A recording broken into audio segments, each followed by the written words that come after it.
Hello guys, welcome to my YouTube channel. This is Surbhi Sharma. I have already covered two topics of constitutional framework.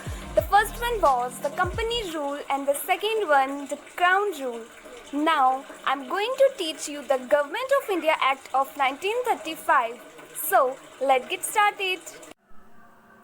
Government of India Act of 1935. The Act marked a second milestone towards a completely responsible government in India. It was a lengthy and detailed document having 321 sections and 10 schedules. Features of the Act. It provided for the establishment of All India Federation consisting of provinces and princely states as units. The Act divided the parts between the centre and units in terms of three lists. Federal list for centre with 59 items, provincial list for provinces with 54 items, and the concurrent list for both with 636 items. Residuary parts were given to the Viceroy. However, the Federation never came into being as the princely states did not join it. It abolished diarchy in the provinces and introduced provincial autonomy in its place. The provinces were allowed to act as autonomous units of administration in their defined spheres. Moreover, the Act introduced responsible governments in provinces, that is, the governor was required to act with the advice of ministers responsible to the provincial legislature. This came into effect in 1937 and was discontinued in 1939. It provided for the adoption of diarchy at the centre. Consequently, the federal subjects were divided into reserved subjects and transferred subjects.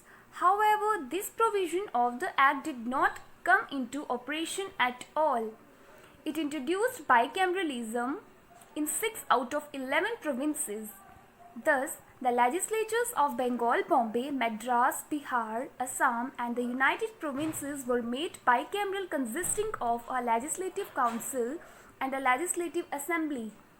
However, many restrictions were placed on them. It further extended the principle of communal representation by providing separate electorates for depressed classes, women and labour. It abolished the Council of India established by the Government of India Act of 1858. The Secretary of State for India was provided with a team of advisors. It extended franchise. About 10% of the total population got the voting right. It provided for the establishment of a Reserve Bank of India to control the currency and credit of the country. It provided for the establishment of not only a Federal Public Service Commission but also a Provincial Public Service Commission and Joint Public Service Commission for 2 or more provinces. It provided for the establishment of a federal court which was set up in 1937.